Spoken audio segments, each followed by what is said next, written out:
Faut que je vous montre ce TikTok.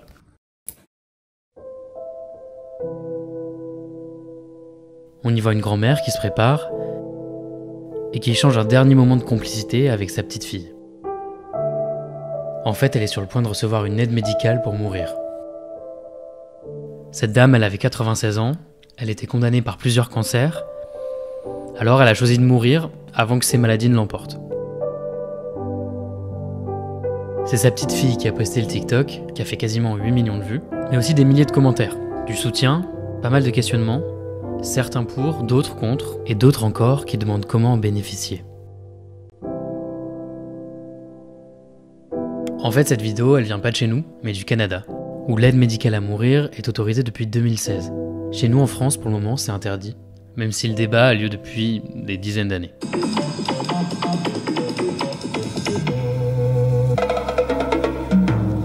Madame, monsieur, bonsoir. C'est par un document qui secoue toutes les consciences que nous allons commencer ce journal.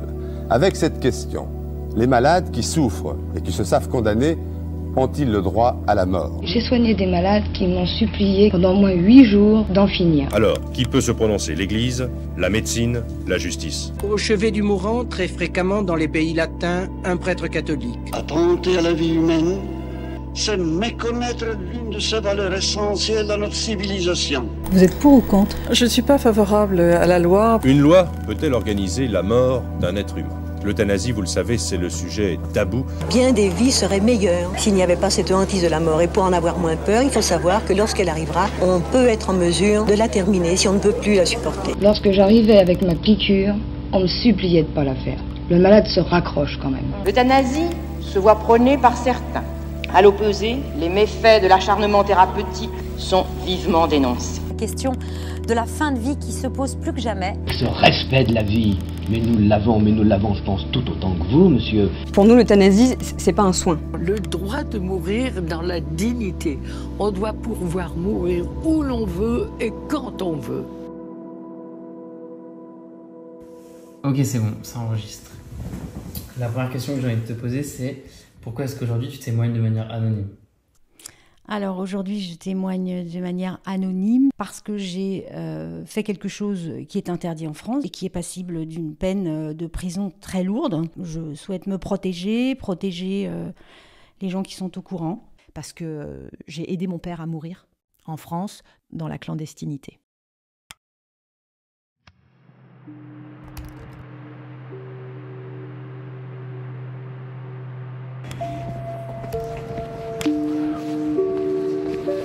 Tout part de ce soir-là. Je suis sorti, manger une pizza avec des potes, et je leur ai parlé du TikTok que je vous ai montré au tout début de la vidéo. Alors ça a lancé la discussion, et puis il s'est passé un truc. Arrivé au moment du dessert, tout le monde s'est levé pour aller fumer, sauf une, qui est restée avec moi. Et à ce moment-là, elle m'a parlé de son grand-père. Elle l'a jamais connu parce qu'il est mort dans les années 90, après une très longue maladie, et elle a baissé sa voix pour me dire qu'en fait il avait été aidé à partir. C'était une sorte d'euthanasie, qui plus est clandestine, puisque c'était, et que ça reste, complètement illégal. Bon, outre la confidence qui était franchement marquante, ça m'a laissé avec des questions qui me lâchaient plus. Est-ce qu'il y a vraiment eu des euthanasies clandestines en France? Mais surtout, est-ce que ça existe encore? Et si oui, comment ça se passe? Comment ça s'organise? Bon réveil avec nous sur France Info. Face aux flammes gigantesques qui menacent toujours Los Angeles, le constat du président Biden est sans appel. Bon, pour comprendre ce qui se passe à l'abri des regards, le premier truc à faire, c'est de comprendre ce qui se passe en surface. Qu'est-ce qui est légal? Qu'est-ce qu'on a le droit de faire? En France, l'aide à mourir, elle est illégale. Dans tous les cas, c'est considéré comme du meurtre. Le fait de donner volontairement la mort à autrui constitue un meurtre. Au moins, c'est clair. L'an dernier, une loi autorisant l'aide médicale à mourir a été débattue pendant de très longs mois juste ici à l'Assemblée nationale. Suicide assisté ou l'euthanasie. Tout d'abord, évitons cela. Le troisième âge, tout pose problème. La liberté. Mon cher collègue. La réalité. Mais la réalité, mon amendement, la mort. Au fond de moi, On se trompe d'approche. j'en suis persuadée. Non. Dernière intervention. Est-ce que nous devons légiférer? D'appuyer sur un bouton. C'est ça la réalité. Sauf que 10 jours avant le vote, Je dissous donc ce soir l'Assemblée nationale. Donc depuis, le projet est tombé à l'eau et visiblement la loi n'est pas du tout une priorité du nouveau gouvernement. Alors je me suis renseigné pour savoir jusqu'où on pouvait aller. Qu'est-ce qui est légal, qu'est-ce qui est prévu par la loi aujourd'hui quand on est en fin de vie. Et il y a une loi qui s'appelle la loi Claes-Leonetti qui a été votée en 2016. Et en fait, cette loi, elle autorise quand un patient est condamné à court terme, qu'on lui coupe tout ce qu'il maintient en vie, c'est-à-dire les traitements, mais aussi l'hydratation, l'alimentation, et qu'on le sédate, c'est-à-dire qu'on l'endort profondément, et qu'on le maintient profondément endormi, jusqu'à ce qu'il meure un peu par lui-même. Et ça s'appelle la sédation profonde et continue. Et donc là, j'ai pris rendez-vous avec une médecin qui a pratiqué pas mal de sédation profonde et continue, pour lui demander son avis sur la question, et savoir si elle a entendu parler de ces euthanasies clandestines. Sur cette chaise. Mais certainement, je peux m'asseoir. Avec plaisir. Je dirais même. Quand je fais une sédation profonde et continue, je ne tue pas, je soulage. De toute façon, la mort est là. Donc je permets aux patients de choisir le type de mort qu'ils souhaitaient. Est-ce que vous pouvez vous présenter, m'expliquer un peu qui vous êtes, ce que vous faites ici? Alors, je suis Valérie Ménage, je suis médecin neurologue, hospitalière depuis plus de 20 ans. Quand vous êtes dans le cadre de ces maladies graves, incurables, que vous avez des souffrances terribles, on a tout essayé pour ceux dont le pronostic vital est engagé à court terme, comme étant de quelques heures à quelques jours. Vous avez le droit de demander à être endormi tout de suite, jusqu'à la mort. Effectivement, l'intention du médecin n'est pas d'accélérer la mort, c'est d'endormir profondément, de créer ce qu'on pourrait appeler un coma artificiel, et sans préjuger du temps que durerait ce coma.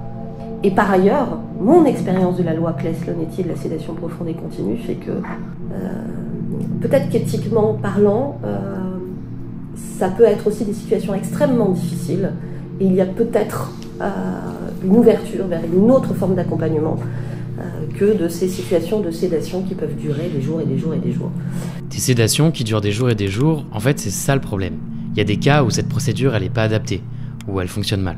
Certaines personnes restent plusieurs jours dans cet état, allongées dans leur lit d'hôpital, sans eau, sans nourriture, sans soins non plus, censées être totalement endormies, mais parfois pas tout à fait.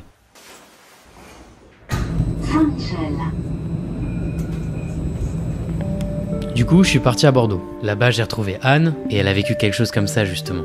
Il y a quelque temps, sa mère est morte d'un cancer, après 8 jours de sédation, vraiment compliqué. On nous a dit à plusieurs reprises qu'elle n'était pas consciente de ce qui lui arrivait. Je pourrais jamais dire si elle était consciente ou pas. En tout cas, quand on lui pose des questions et qu'elle répond, et c'est pas maman, est-ce que t'as soif? C'est pas elle va tourner le regard ou non, c'est qu'elle hoche la tête pour dire oui. Il y avait des moments, on était 5 ou 6 dans la chambre à la regarder en se disant bah, est-ce que ça va être aujourd'hui ou pas. On vit ça pendant 8 jours et on vit ça jour et nuit, c'est-à-dire que nous on crée un roulement avec mes frères et sœurs, on passe la nuit avec elle. Il faut s'imaginer le truc de se dire est-ce que demain matin quand je vais me réveiller elle sera encore là. C'est moi qui l'ai veillée la nuit où elle est partie à ce moment-là. Ma mère est arrivée à un stade où elle est en train de se noyer dans ses poumons. On a un lit camp à côté de son lit à elle pour la veiller et elle cherche de l'air désespérément. Ce bruit d'agonie en fait c'est véritablement ça. Et je mets ma tête sous l'oreiller. Je comprends pas qu'on fasse vivre ça à des gens. Moi aujourd'hui je peux pas penser à ma mère sans penser à ce moment-là. Je peux pas voir ma mère sans l'imaginer dans son lit.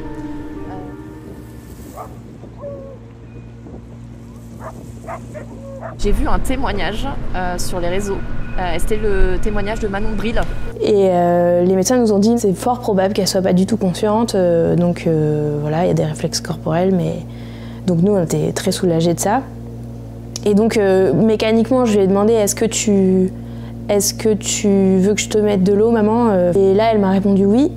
Alors qu'on pensait que ça faisait 2 jours qu'elle nous entendait plus. Et ça m'a vraiment déchirée. Pourquoi est-ce qu'elle raconte mon histoire en fait?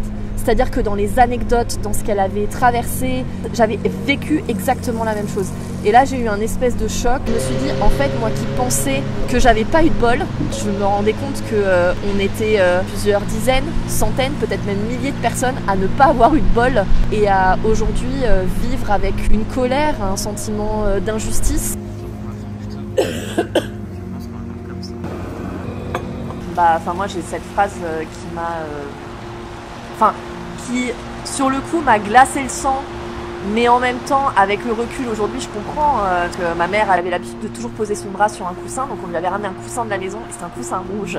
Et après des jours et des nuits passées à veiller ma mère et à se demander quand est-ce que ça allait se terminer, j'ai ma sœur qui me dit franchement, des fois je regarde ce coussin rouge et je me dis que tout pourrait aller tellement plus vite. Et je regarde ma sœur et là elle me dit non mais de toute façon on peut pas le faire, on ira en prison.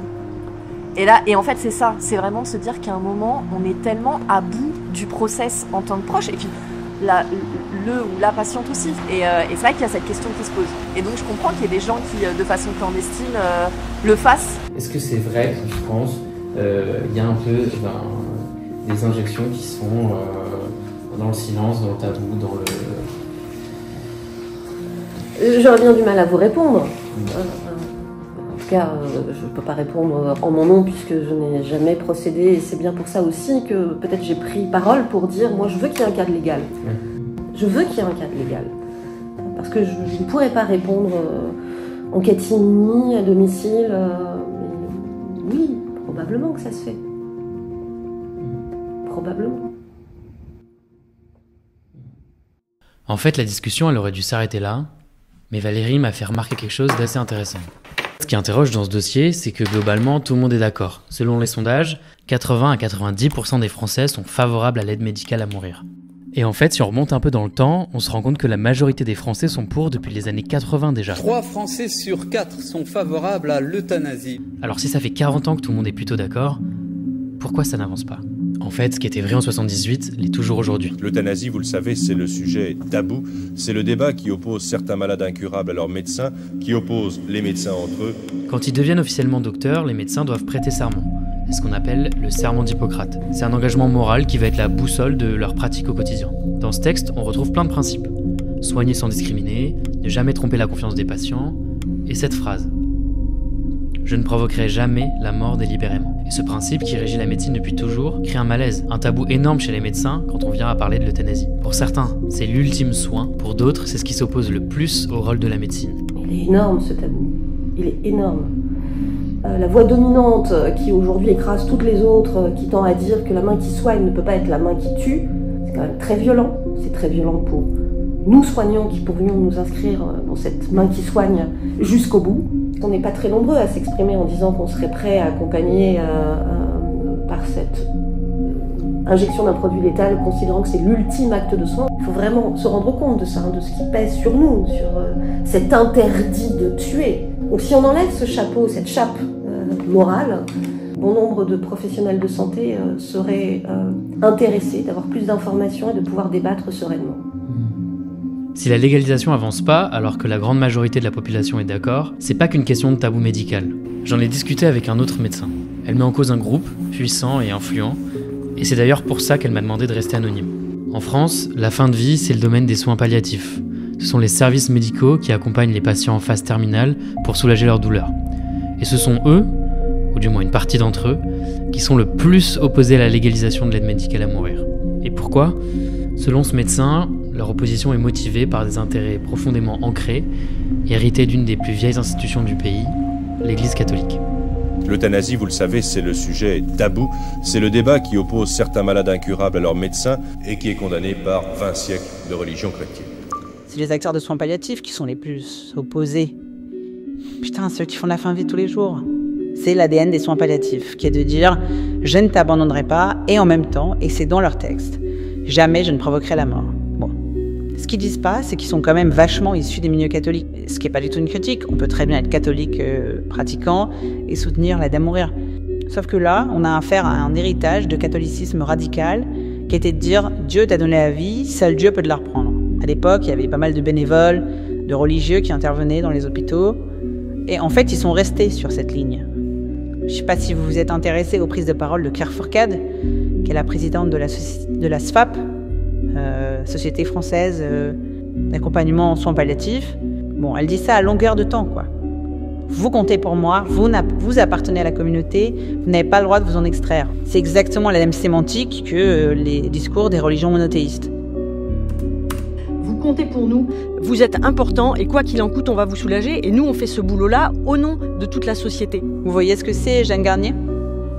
C'est la plus grosse unité de soins palliatifs en France. dans le 15e. Bon, à Jeanne-Garnier, vous avez des médecins Xavier. Vous savez ce que c'est? C'est-à-dire que c'est des médecins qui sont célibataires parce qu'ils donnent leur vie à Dieu. Des médecins Xavier à Jeanne-Garnier. Les locaux de la Société française de la SFAP sont à Jeanne-Garnier. Ils sont extrêmement puissants. Extrêmement puissants. Et ils se battent tous les jours pour empêcher qu'une loi ouvre un droit à l'aide médicale à mourir. Ils ont approché tous les députés et ils le font toujours. Ils sont là tout le temps, partout. Si vous regardez dans les grands médias, surtout les journaux, les médecins qui sont à la tête des tribunes, c'est tous des affiliés à la SFAP. Mais voilà, c'est ce truc de, si vous voulez, cette distorsion de la voix des professionnels de santé qui sont aujourd'hui complètement écrasés par des opposants qui le sont au nom de convictions religieuses non dites. Alors attention, hein, là il nous parle des soignants de la SFAP, parce que dans la population générale, 78% des catholiques pratiquants sont favorables à la légalisation de l'euthanasie. Certes, c'est le deuxième groupe au taux d'approbation le plus bas. En premier, ce sont les autres religions, mais 78%, ça reste largement majoritaire. Pour info, j'ai tenté de joindre à plusieurs reprises la SFAP et même Claire Fourcade, qui m'a d'ailleurs stalké sur LinkedIn, mais ils m'ont jamais répondu. Bon, j'irai pas plus loin dans cette direction, parce que je veux me reconcentrer sur les euthanasies clandestines. Mais en vrai, ça permet de comprendre dans quel cadre on est là. Le poids du tabou et de la condamnation morale, il est quand même énorme. Et donc, quand on passe la frontière de la légalité, on rentre tout de suite dans une zone très sensible. Mais il y a clairement une piste à creuser, surtout après ce que m'a dit Valérie Ménage. Donc je commence à envoyer des messages à des associations, des médecins, des groupes de patients. Mais très vite, dès que je prononce les mots euthanasie clandestine, c'est silence radio. Je fais des recherches, je lis des rapports, mais très peu parlent vraiment de ce sujet qui, forcément n'est pas documenté. Certains témoignages expliquent que, par le passé, dans les hôpitaux, on euthanasiait les patients, qu'on abrégeait leur souffrance, et souvent même sans leur dire. Mais ces actes, illégaux, se seraient progressivement stoppés à partir des années 2000. Et en fait, c'est ça qui s'est passé pour le grand-père de ma pote. Donc, je ne sais pas quelle était l'importance de ces accompagnements-là qui existaient, mais dont on ignore tout de leur importance encore une fois. Maintenant, sur ce qui se passe aujourd'hui, un chiffre assez controversé circule. Il y aurait en moyenne 4000 euthanasies clandestines par an. Ouais, c'est plus une interprétation de statistiques qu'autre chose. Certains disent que ça tournerait plutôt autour de 1200, ce qui fait quand même 3 par jour. Je viens de tomber sur une vidéo et c'est la première fois que je vois un médecin qui assume face caméra de dire qu'il a pratiqué des euthanasies. C'est un reportage d'Envoyé spécial. Vous diriez que vous avez aidé combien de personnes à mourir? Tant que j'étais en activité, sur mes 35 ans d'activité professionnelle, peut-être une par an, on va dire. Ce qui fait quand même au total pas mal. Hein. Mais je crois, après en avoir discuté avec des copains, je crois que c'est à peu près nos chiffres. Hein. À partir de quand on sort de cadre de la loi? À partir du moment où on injecte un produit, où on donne un produit à prendre par la bouche qui entraîne une mort rapide. Et ça, vous l'avez déjà fait, vous? Ah oui, comme beaucoup de médecins. Bon. J'ai un peu le seum parce que la vidéo sort dans 2 jours. On est à 2 jours de la publication, là. Et j'ai toujours pas trouvé de médecin qui accepte de parler. Enfin, il y en a un qui m'expliquait qu'ils avaient vraiment beaucoup à perdre. Ils peuvent se faire exclure de l'ordre des médecins. Et c'est pour ça que d'ailleurs, le médecin qu'on vient de voir là, lui, il a commencé à parler une fois qu'il était à la retraite. Il y a un autre médecin qui dit les choses ouvertement aussi, mais il est aussi à la retraite. Et on l'a déjà vu un peu partout, donc je l'ai pas contacté.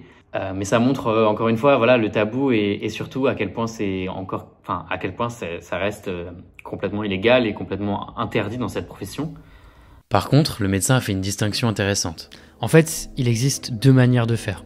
L'euthanasie, c'est-à-dire qu'un tiers, souvent un médecin, injecte un produit qui va provoquer la mort d'une personne, et le suicide assisté, la personne ingère elle-même le produit qui va provoquer sa mort. Quand ça se passe en France, clandestinement, on vient de le voir, les médecins peuvent accompagner. Mais j'ai découvert qu'un grand nombre de personnes se débrouillaient par elles-mêmes, sans médecin, mais pas totalement seules pour autant. Là encore, je tombe sur une archive, elle a 11 ans, et c'est une certaine Sandrine Rousseau qui assume avoir aidé sa mère à mourir alors qu'elle souffrait d'un cancer. Officier, ça s'est passé dans des conditions extrêmement difficiles pour vous, pour elle? Oui, c'est pour ça que je témoigne, parce que précisément dans un pays où l'euthanasie n'est pas autorisée, concrètement ça se produit quand même. Le problème c'est que dans ces cas-là, ça se fait chez soi, avec ce qu'on a sous la main, sans assistance médicale. Le fait d'en parler aujourd'hui vous fait aussi prendre un risque judiciaire. Pourquoi avez-vous choisi de témoigner ?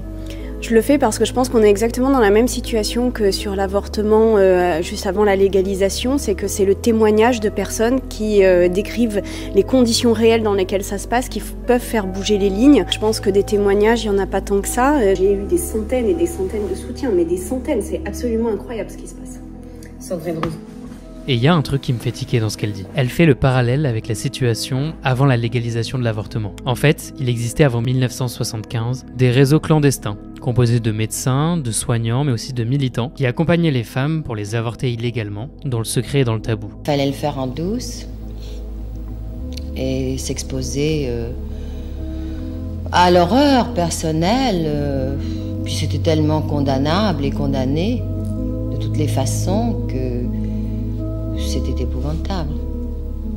Certaines femmes en avaient fait une spécialité, elles n'étaient pas spécialement médecins et avaient recours à des pratiques rudimentaires et dangereuses, et on les appelait les faiseuses d'anges. Ce n'était ni réglementé, ni encadré médicalement. Alors je me demande si aujourd'hui on a affaire à de nouveaux faiseurs d'anges dans ce dossier sur l'euthanasie.